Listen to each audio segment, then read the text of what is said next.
warning, you are about to hear a discussion today that may make some of you uncomfortable. We may touch on a couple of things. We're putting a warning out right now, but we want you to be a little bit uncomfortable. Good, because there is so much child exploitation taking place and issues about kids online. We must talk about the reality and truths, the landscape of what's happening today. And the biggest warrior I know, really, she is, and returns. She's a brave woman. She's a warrior. Melissa Henson is joining us. She's a noted expert on the entertainment industry trends and the impact of entertainment media on children and American culture at large and families. And as the Parents Television and Media Council's vice president of programs, she directs the organization's efforts, their educational programs, the research, advocacy for a safe media environment. I repeat, everybody, a safe media environment, no small feat. And the PTC is a nonpartisan education organization advocating responsible entertainment. The website is parentstv.org. You know the drill, warriors. All of the information will be in the body of the video. Welcome back to the Warriors, Melissa Henson. What the heck is going on, my friend? It's been a pretty full week, hasn't it? Oh, but I feel like I just saw you yesterday. Oh, that's because I almost did. Let's start out with, we have to start with, I had such a pleasure meeting you actually in person at the White House. Not that we're name droppers warriors, but we kind of are today. At the White House in the beautiful historic Rose Garden. The weather was fantastic this past Monday. And how exciting was this event? Let's start with that, Melissa. Explain why we were there and why they allowed us in. Somebody fell down on the job, clearly. That's exactly right. That's exactly right. Yeah, we were there for the signing of the historic Take It Down Act. And this is the first piece of legislation really to address the dangers that confront kids online. 20 years or more, I think. I can't think of anything that has, sort of cleared that final hurdle and been signed into law since the maybe the Children's Online Privacy Protection Act. Or 98. Been a while. Yeah. 30 years almost. 30 years. Right. Okay, go ahead. I interrupted. Go ahead. No, it's fine. So Take It Down is aimed at combating so-called revenge porn, but it also criminalizes the use of AI in generating pornographic images. And this has gotten to be a huge problem. There have been a number of really heartbreaking stories. Of middle school out in California, for example, kids were taking pictures out of yearbook photos and then putting these faces from totally innocent pictures, pasting these faces onto AI-generated pornographic images. I mean, the psychological damage you can do to a kid by doing this to them, but there have been stories about kids doing this to retaliate against teachers that they were mad at. You could destroy somebody's career. You could destroy somebody's reputation, their livelihood, their families.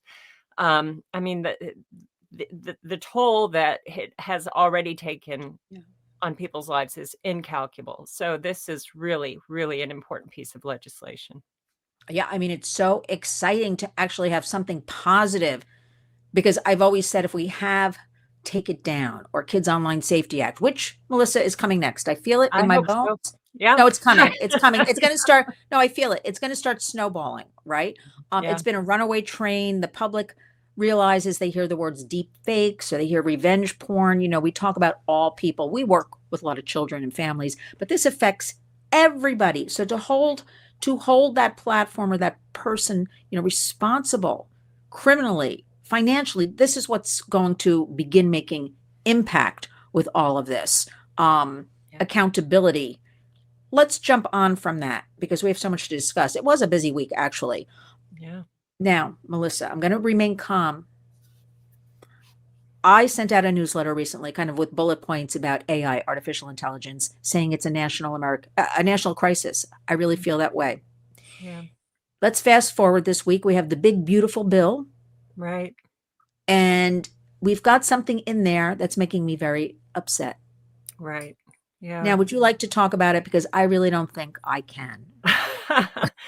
Well, basically what they have done is prohibited any kind of state level interventions or attempts to curb or curtail or restrict AI in any way.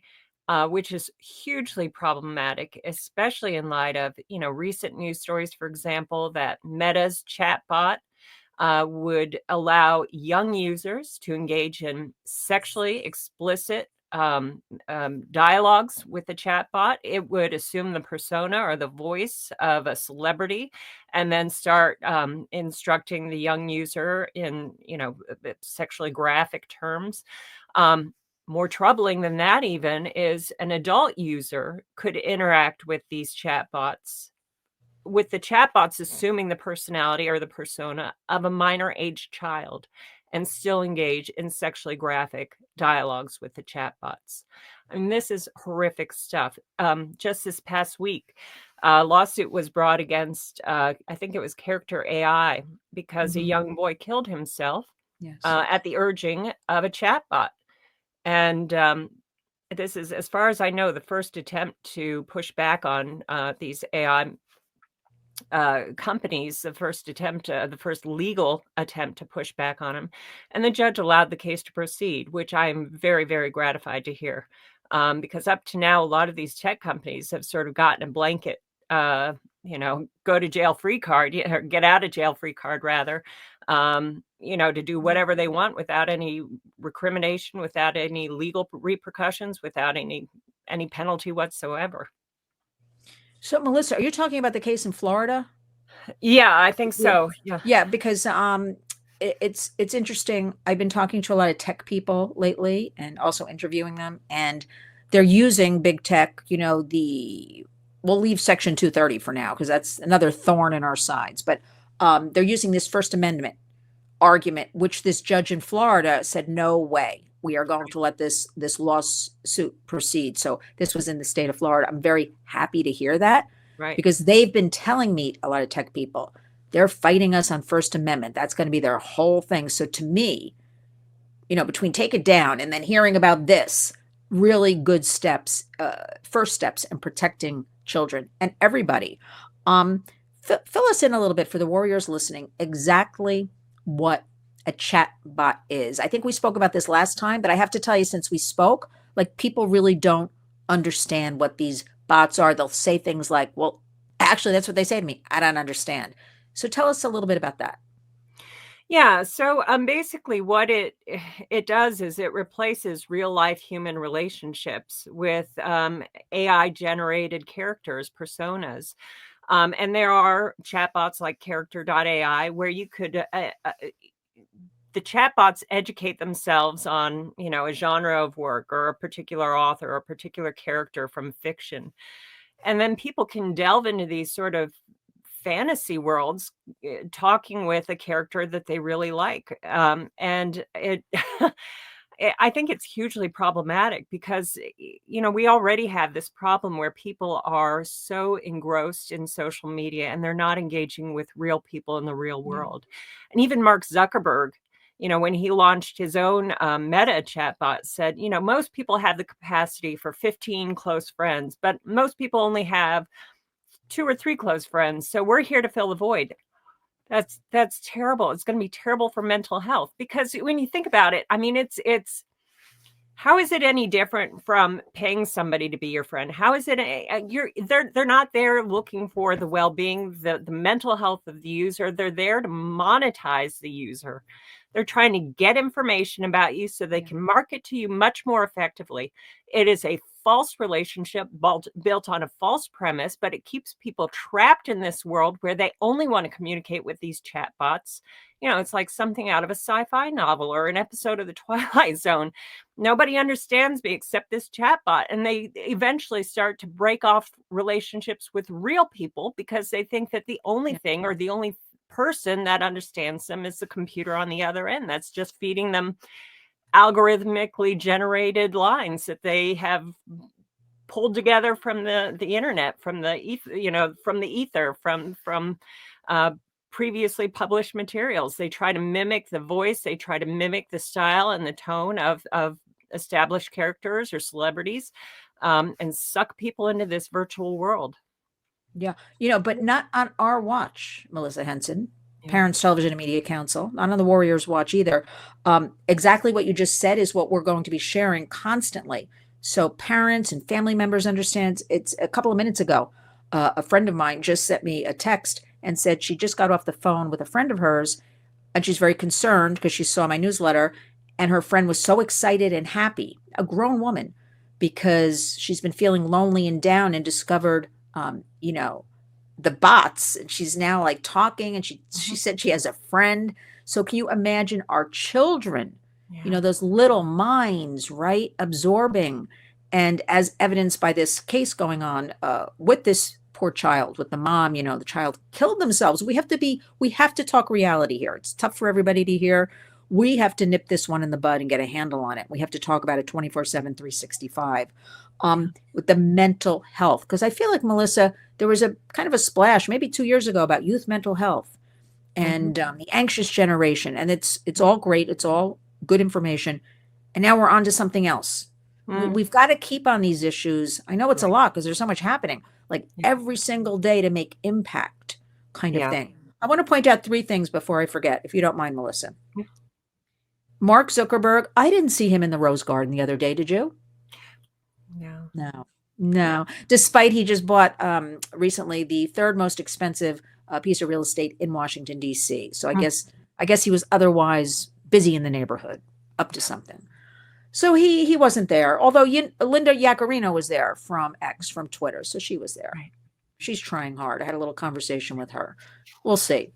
The second thing is, did you hear about these Ray-Ban sunglasses that Mark Zuckerberg put out about a week and a half ago? He was so excited. He put out a video on Instagram with the "Hey guys," I'm paraphrasing a little bit, giving away. You wear them, and they're connected to AI. Do you know what I'm talking about? I've seen the ad. It's like There's a nightmare to one, me. So you have no control over your own anything. This is complete surveillance. Again, people will think this is really cool. People will buy it for their kids. They'll be like, "Oh, here's your Christmas gift and birthday gift." Can you weigh in about the horrors of this? And before I forget, it was just announced in some periodical from Europe or something that I found. Mark Zuckerberg, he has moved up now. He is the 2nd richest person in America behind Elon Musk. And all I could think of, it's blood money. That's all I could think of. So weigh in on all of that. Weigh in on all of that. It's all of these devices, really, they're kind of like a Trojan horse, right? Yeah. I mean, they're presented to the public as, oh, this is going to make your life so much simpler. This is going to make your life so much richer. You'll be able to engage with the world in a much more meaningful way. But all it's really doing is just collecting data so they can target ads to you more effectively, so they can make more money off of you.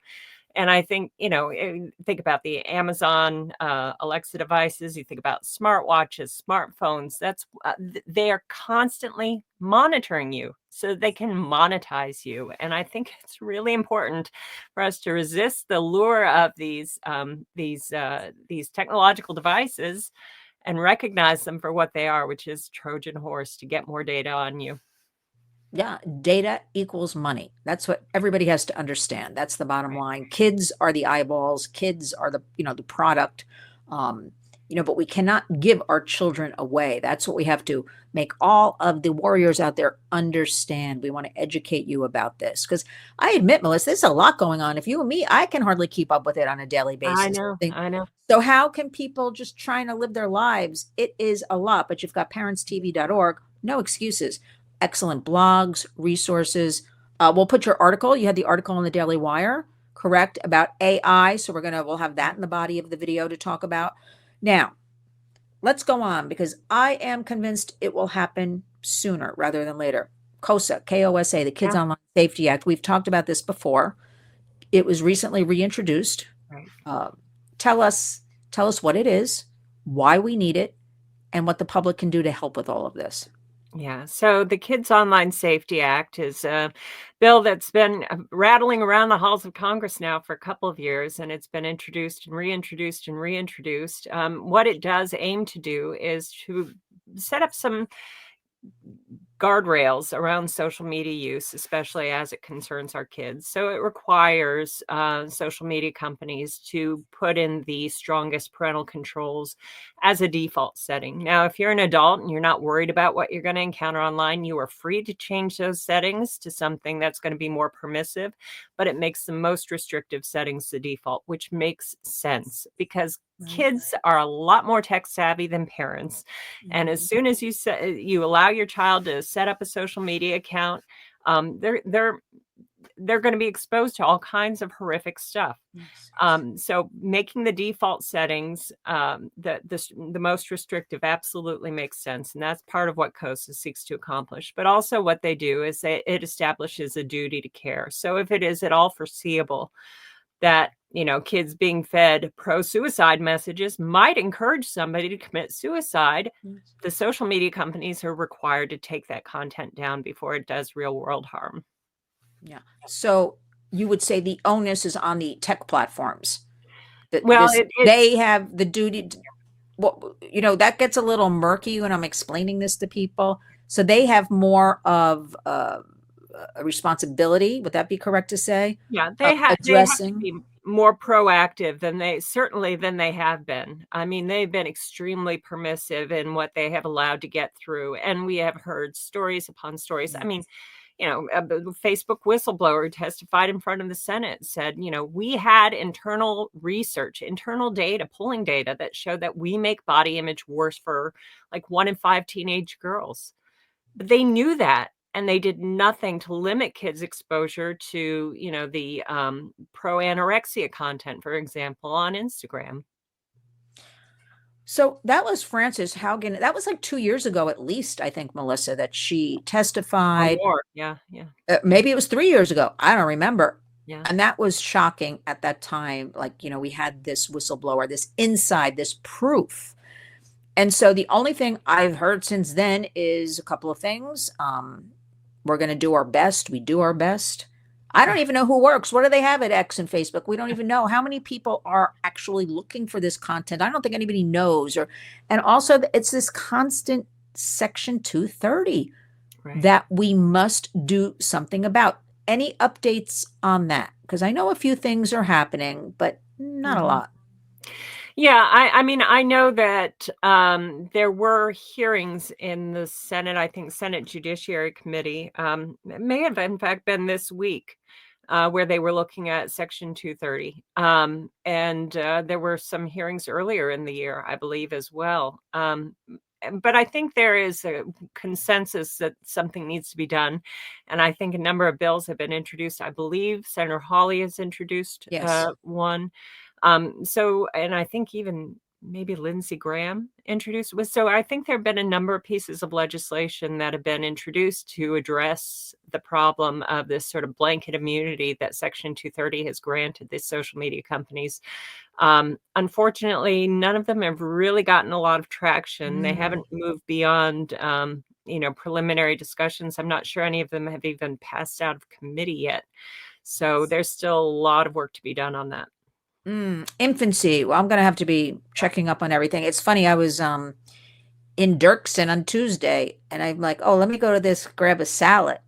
And I kept seeing people, Melissa, I've interviewed that I never met in person, and they were telling me, I'm telling you, it was like a comedy show. There were 8 different hearings, don't ask me to name them, going on about these issues we're talking about, kind of thing. We had the Defiance Act introduced, I believed, and we had something else going on with AI. They told me there were 8 different things happening. So I thought, okay, at least things are happening. That's positive. So I like that. Yes, indeed, a busy week. Now, let's talk about entertainment. Yeah. Something I could talk about forever.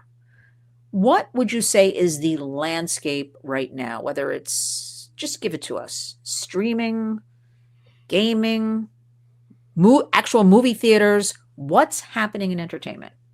Yeah, it's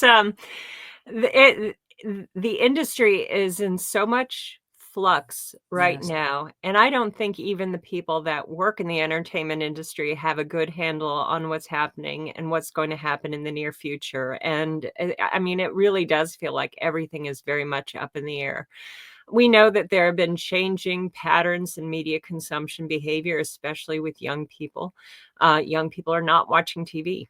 They're not even streaming TV. They're watching reels on YouTube. They're watching reels on TikTok. They're watching um, longer form videos on YouTube, but they're primarily consuming their media content through social media, through YouTube. For young boys, more so than for girls, it's video games and online games, but they're really not watching TV. And so there are a couple things that I see happening as a result. One is that there is a huge gulf. There is, I would say, an abundance of programming for preschoolers, toddlers, educational programming. There's an abundance of it, and some of it is actually pretty high quality. And there is an abundance of content for the adults in the house. A lot of it's MA rated. A lot of it is rife with, sexual content. A lot of it is rife with F-bombs. Right. But if you're looking for something that you can watch with your kids, it's a desert out there. There's very, very little that's being offered for families, except that there are a couple of studios, and Angel Studios, I think, is probably the most prominent one right now that are really looking to fill that void.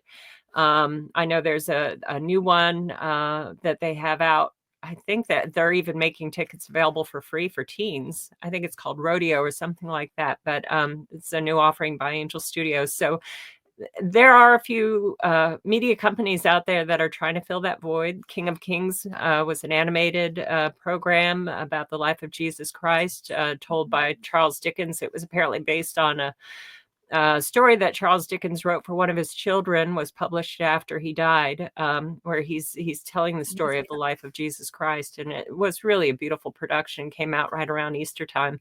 But it's getting harder and harder to find things you can watch with the whole family. Yeah, that seems like we should start that business, Melissa, because that seems to me like it seems like, I heard a little bit about this maybe like a year ago. There'd be more direction in this area, more family friendly, sit down with the family, and then it sort of stalled. I didn't really, find much, but I would think that would be such a moneymaker as people really are seeking, and especially this alpha generation born 2010. If you're up on any of those studies with these kids, so that's like 15 and under, the pendulum is swinging back. Yeah. The few studies we have show they are putting down the devices more, right? Yeah. Not altogether, because that's never happening. More. They are seeking more friendship, not isolation. They are looking for more family. So that seems like a huge business that somebody could get in there, because remember, all of this is ruled by making money. Right. Right. That concerns me, that this group, they're on their devices, right? So they're looking at the YouTube. They're going to these places like Reddit or whatever they're doing, with these algorithms. And that's why we talk, warriors, about these issues with you, is because that's also wherever the kids are. I always say, so are the predators. Right. And that's why we have to keep talking about this. I also, what I want to bring to your attention, Melissa, let's get back to that case in Florida for a minute with the mom and the son and the chatbot and the relationship. That child started out as a great student and became more and more isolated. I understand from what I read, over the months, closed himself off in his bedroom, lost a lot of weight. The mother did everything right, according to accounts, bringing him to a psychologist, trying to get at, until she actually, I think this is the same story. I think this might be a separate one. Maybe I'm confusing the two. The mother went and found things in the phone or something. That's how she found out. This might be a separate story about the bots and things like that. She knew nothing of. That's why we have to keep talking about this. But last month here in New York City, we had the HEAT initiative come in. Are you familiar with them, Melissa, with all the parents? Okay, they were a great group. And there's a point to this story. So this is why I'm telling you. We marched on the Meta headquarters peacefully, because we're all peaceful, which is here in New York City, in a nondescript skyscraper, by the way. There's no Meta name even on the building. And it was 48 parents who flew in from around the country whose children have died from, TikTok challenges, sextortion. There is nothing more powerful than being with those parents who this is their salvation. Like they have to come and warn other parents and family members what's going on. And when you're with them, it is such a powerful, I can't even explain it. I'm still not over it because I've been to a lot of things in my life, right? The most well organized down to every single detail Mm. of this event. And I'm bringing this up because on June 23rd, there's going to be something in Washington. Mm. And so I want to send you that information just because That'd be good. I still, there's nothing that when you're with these parents, I can't really explain it, except it puts everything in perspective. It really Yeah. empowers one. What we do is so worth it, right? Yeah. Yeah. And that how these parents can even talk about these things and Yeah. go. And we had a lot of mothers and fathers. We had a lot, and they are there.